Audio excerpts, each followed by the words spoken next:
Les émotions, elles sont invisibles, mais elles dirigent tout. Elles font battre votre cœur, influencer vos décisions, ruiner vos relations ou au contraire, vous donner une force surhumaine. La plupart des gens pensent être rationnels, mais en réalité, ce sont leurs émotions qui mènent leur vie. La colère qui détruit une amitié, la peur qui empêche d'agir, l'orgueil qui aveugle. Et si vous ne contrôlez pas vos émotions, elles vous contrôleront. Les stoïciens l'avaient compris il y a 2000 ans et leurs leçons sont plus vitales que jamais aujourd'hui.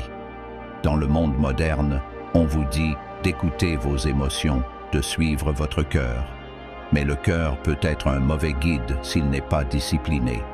Un instant de colère peut détruire des années de travail. Une peur irrationnelle peut vous paralyser, alors que l'opportunité de votre vie est devant vous. Les émotions ne sont pas vos ennemis, mais elles ne sont pas non plus vos maîtresses. Elles doivent être apprivoisées comme un cheval puissant qu'il faut diriger, sinon il vous entraîne dans le vide.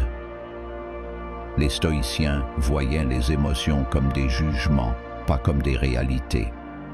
Marc Aurèle écrivait « Si vous êtes affligé par quelque chose d'extérieur, la douleur ne vient pas de la chose elle-même, mais de votre jugement à son sujet.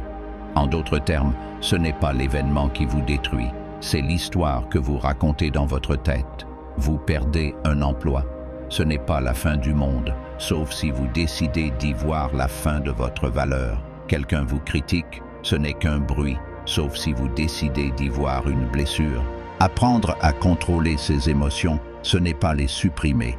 Les stoïciens n'étaient pas des machines froides et insensibles. Ils ressentaient la douleur, la joie, la peur, comme tout être humain.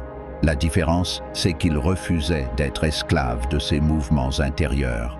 Épictète disait « Ce qui trouble les hommes, ce ne sont pas les choses, mais les opinions qu'ils en ont. Quand vous maîtrisez vos opinions, vos réactions, vous retrouvez votre liberté. » Prenons l'exemple de la colère. Aujourd'hui, nous vivons dans une société où tout le monde réagit à tout, immédiatement. Une insulte sur les réseaux sociaux, un retard, une déception, et c'est l'explosion. Pourtant, Sénèque avait déjà écrit un traité entier sur la colère, expliquant qu'elle est la plus destructrice des passions. Elle brûle d'abord celui qui la nourrit. Apprendre à respirer, à attendre, à transformer l'impulsion en réflexion, voilà le vrai signe de puissance. La force, ce n'est pas frapper plus fort que l'autre, c'est rester maître de soi alors que l'autre perd le contrôle. Et puis il y a la peur. Combien de vies sont gâchées non pas par des événements réels, mais par l'anticipation constante du pire. Marc Aurèle rappelait « Nous souffrons plus souvent dans l'imagination que dans la réalité. La peur est une illusion qui s'évapore lorsque vous l'affrontez. Le stoïcien ne nie pas la peur, il l'utilise. Il se demande « Qu'est-ce que je peux contrôler dans cette situation ?» et il agit calmement là où il le peut. C'est ainsi qu'il avance quand les autres s'effondrent. La tristesse, elle aussi, est inévitable. Nous perdons des êtres chers, nous traversons des épreuves. Mais là encore, la différence réside dans la réaction. La douleur n'est pas un choix, mais la souffrance prolongée peut l'être. Le stoïcien se permet de pleurer, mais il ne se laisse pas engloutir. Il se souvient que tout est impermanent, que tout ce qui naît doit disparaître. Cette vision ne rend pas insensible, mais plus fort, plus reconnaissant du temps présent. Alors, comment appliquer cela dans votre vie moderne? La première étape est la conscience. Observez vos émotions comme si vous étiez extérieur à vous-même. Quand vous sentez la colère, la peur ou la tristesse monter, demandez-vous « Qu'est-ce qui dépend de moi ?»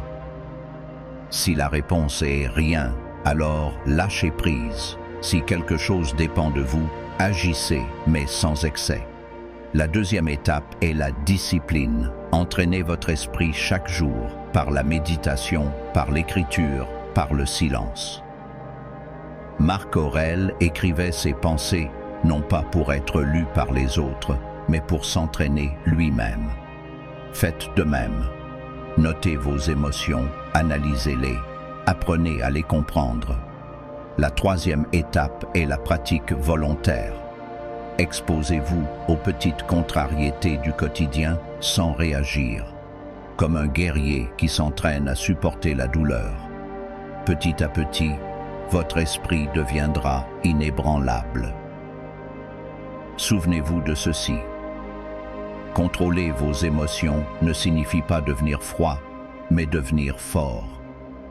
C'est refuser de donner aux événements extérieurs le pouvoir de détruire votre paix intérieure. C'est vivre comme une citadelle. Les vents peuvent hurler, les tempêtes peuvent frapper, mais à l'intérieur, tout reste calme.